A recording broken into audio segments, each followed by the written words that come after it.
First off, thank you guys all for being here this afternoon. Obviously, a tremendous day for the city of Memphis, for the University of Memphis and our football program. Obviously, let's start with a tribute to Fred W. Smith. This game was played in recognition of him and everything he meant to this city, this community, and our university. Obviously, when we talk about being all in, the city of Memphis showed up today. Our great fans, the students, close to 40,000 people cheering on the Tigers, watching them play an SEC opponent on national TV. They showed up and they showed out and they made a difference. So thank you to all of our great fans that showed up today and poured their heart and souls, because our Tigers tried to give it back to you guys in between the white lines. Talk about being all in. It's something we preach all the time. And that A stands for attitude, and our guys had the right attitude and approach. There was a no-fear mindset coming into today. We knew it was a tough opponent. We saw what they did versus Ole Miss in an almost win game. We saw their accolades that every single one of their individuals had. But our guys had the right approach every single day this week and came out swinging. All right, that next L, we talk about little things, details in our game. All right, we got a lot of things that we could have cleaned up. All right, some turnovers ourselves. But when it mattered, we handled the things we need to. And lastly, love. And we talk about that, and people say, man, that seems crazy for a coach to talk about love this day and age in college football, 70-plus new football players.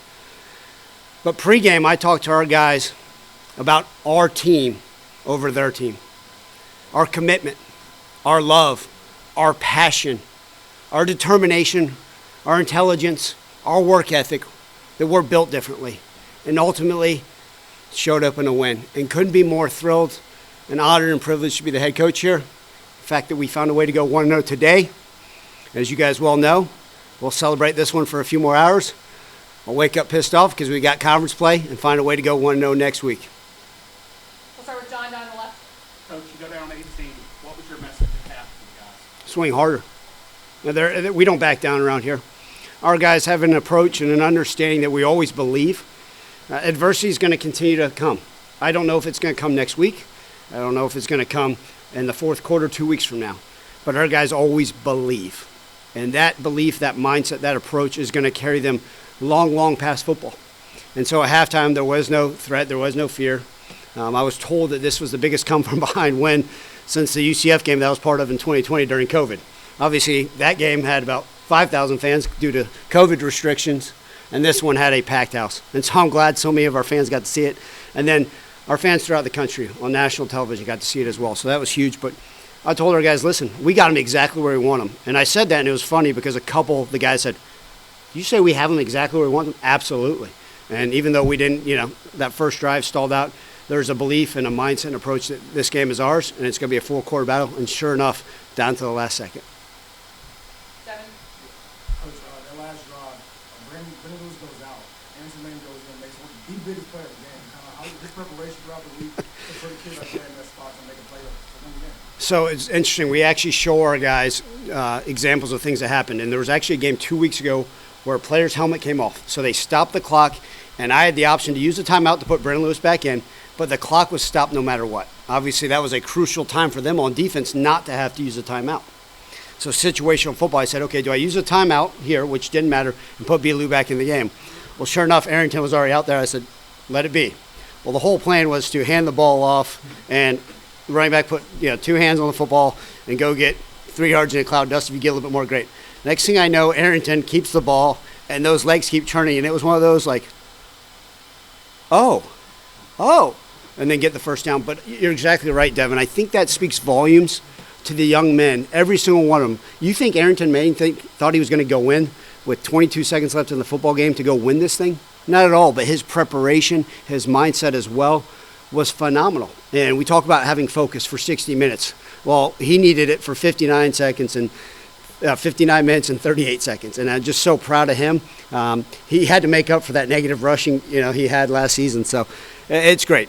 Glad to see him be able to do that and carry us. And that probably was the biggest run of the game for sure. We'll go down the line, Frank. When Arkansas drives the ball for what would have been a two-shot field goal, was there any decision-making in your mind? Like, do we play this straight up? Do we let them score? Just like, how did you play that out? That's a great question, Frank. And so what happens is normally analytics would say, hey, probably let them score. Give yourself a chance to get the ball back with about 35 seconds to go down to at least maybe tie the football game. So when we played at East Carolina 5 years ago, that situation showed up and we did that. Well, tonight it was the same deal, or this afternoon was, okay, do we let them score or do we try to get a stop? Obviously, at that point, I said, hey, listen, they have a freshman kicker who was obviously did a nice job in this game, but the previous week had missed 2 kicks. So I was going to bet on our field goal block team and hopefully the little pressure in this game that he wouldn't be able to handle that. Sure enough, we didn't even get to that situation. I wish I could sit here and say I predicted that Chris Bracey would get that fumble recovery, but it all works out in the end and couldn't be more pleased. Jonah. Ryan said at halftime you told the team you have them exactly where you want them. What was it about the first half, even though you guys were down, that made you feel that confident? A couple things. We tried the surprise onside kick. It's something that I would still try again. I mean, we executed it pretty darn well all week in practice. Felt very confident. The players did too.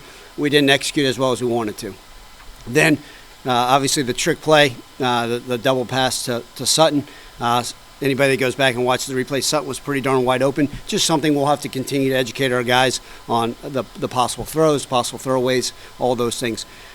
There also saw some stuff from our defense. I was like, okay, if we do this, we'll be able to get a stop. If we can do this, we'll be able to stop.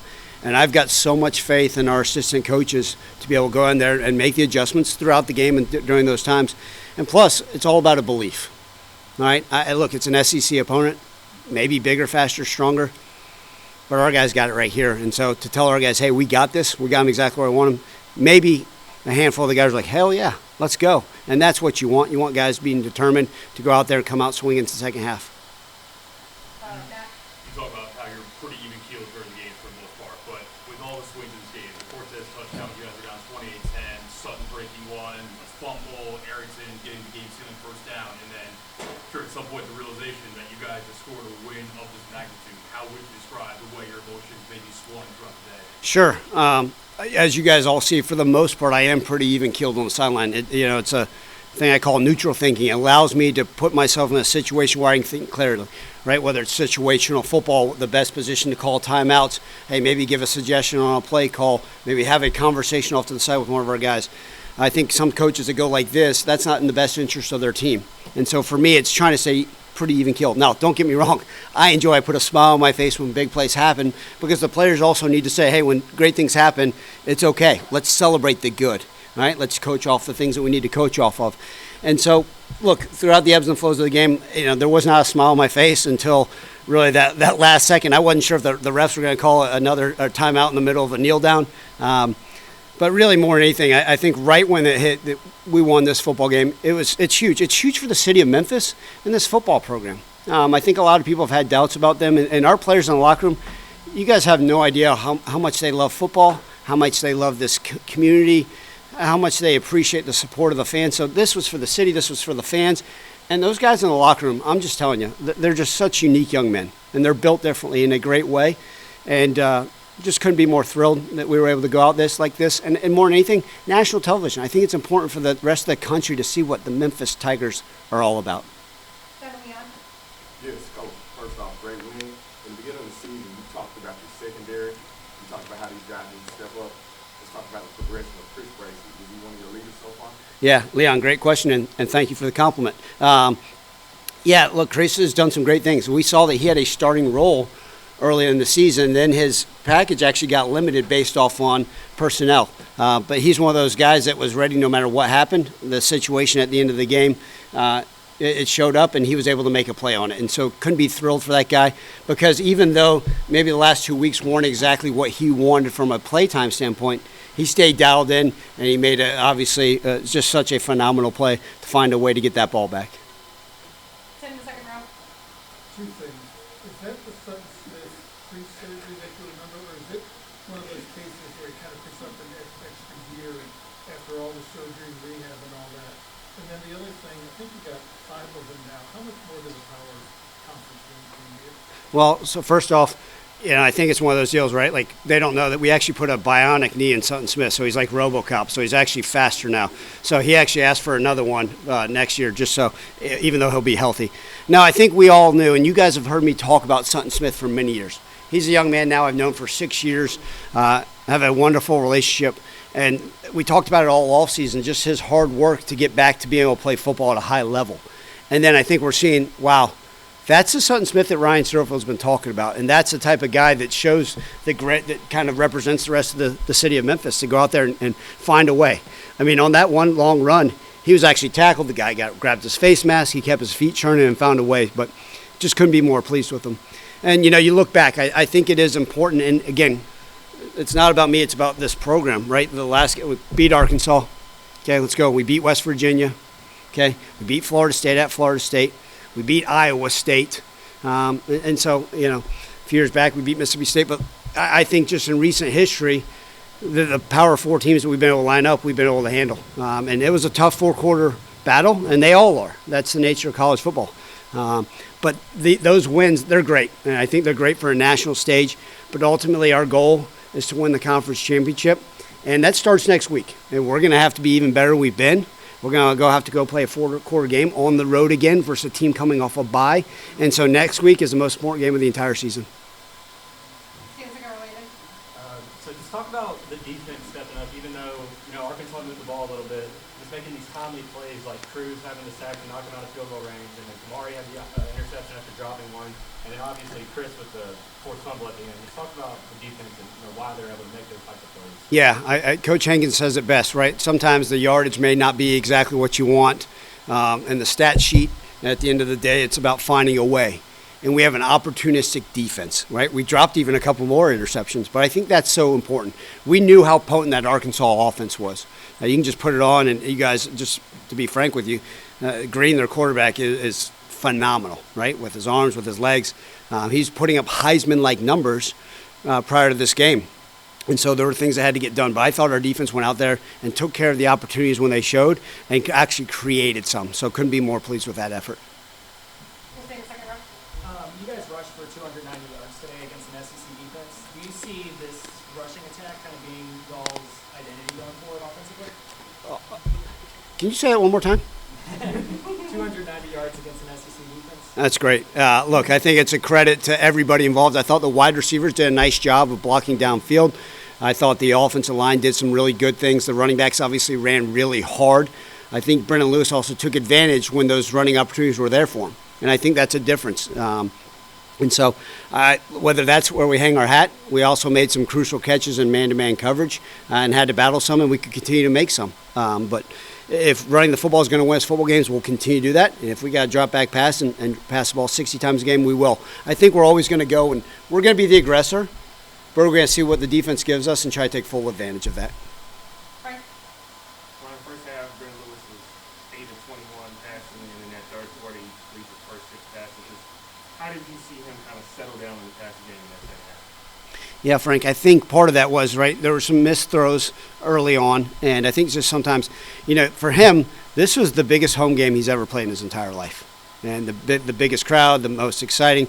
I mean, this is huge for him. And so I think what happened was like, hey, take a deep breath, bud, you got this. And I think at halftime he came back, so even though we came out and didn't get the first down, or move the chains, with the first drive of the second half, I think he still understood, okay, I got this. And just saying, man, look, take a deep breath, you'll be fine. And so for him, it's about being confident and trusting what the play call is and putting himself in the right situation and finding ways. We got great faith in Brandon Lewis, and Throwley's our quarterback. Jonah? With Brendan, we talked obviously about dual threat, but his ability throughout the offseason, 16 carries today, and we saw it be kind of different types of ways. Is this what you envisioned when we kind of talked about that at all? Jonah, you'd asked before, the intention is not to run him to the extent that we do at sometimes. But when it's opportune and they're giving us certain things, we will. Sometimes when the coverage is there and the pocket may fold, or the time of it works where he just tucks it and runs, that's okay. That's what we want. There's also some zone read elements to it, right? The defensive end's pinching, the linebacker stays in, and the quarterback has the ability to pull it. And so, look, I knew that he had a unique skill set, and I think every week we're able to see different parts and different elements of it. And we're going to see if it means running him down the road, continue to, great. If not, if it's taking what the defense gives us, we'll push in that direction as well. Back over to Devin. Coach, you get the power conversation. You've been around the Memphis program, you know the history of this program. Wasn't it about 11 a.m. games, national TV, power conference teams that brings out the city and brings out the program a little bit? Well, it's great. I think more than anything, I give credit to these great fans for showing up, right? The 11 a.m. games, I've been a part of those, right? National television, SEC opponents. It's great. Our fans have a lot of pride in this program. We're going to need them to show up in 2 weeks from now for the next home game, right? Let's show up. Why not? Let's fill the whole stadium with blue for our next home game. But I think what's happened is everybody sits there and says, man, this is a great product, right? And obviously with what we're doing with the stadium, it's going to continue to be a wonderful environment for people to come be a part of. And every time people show up, they say, man, not only was that a wonderful product on the field, but the game day experience was great. And that's what the university, the administration has done a phenomenal job of continuing to create a great atmosphere for our wonderful fans to come be a part of.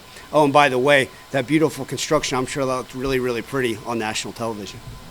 We'll finish up with Matt and then Landon. I know you're not interested in ranking them, but you did rattle off the Power 4 wins before. Yeah. Given the regional rivalry and the conversation this will probably put you guys in as far as ultimate goals later on, does this feel like maybe the biggest win you've had here? So that's a great question, Matt. That was asked prior. You know, look, the first win's always fun. The come from behind win versus UCF was great. The bowl win versus Iowa State in the Liberty Bowl, where we were tremendous underdogs, and you know, everybody in the city of Memphis said, man, we've always wanted to win a Liberty Bowl. That was huge. I think about, you know, Coach Leach, when we were able to defeat him when he was at Mississippi State, the legend, the Hall of Famer, the man I have so much respect for. You think about going down to Tallahassee and you know, being able to beat my mentor, or you know, and somebody I have a lot of respect for down at Florida State.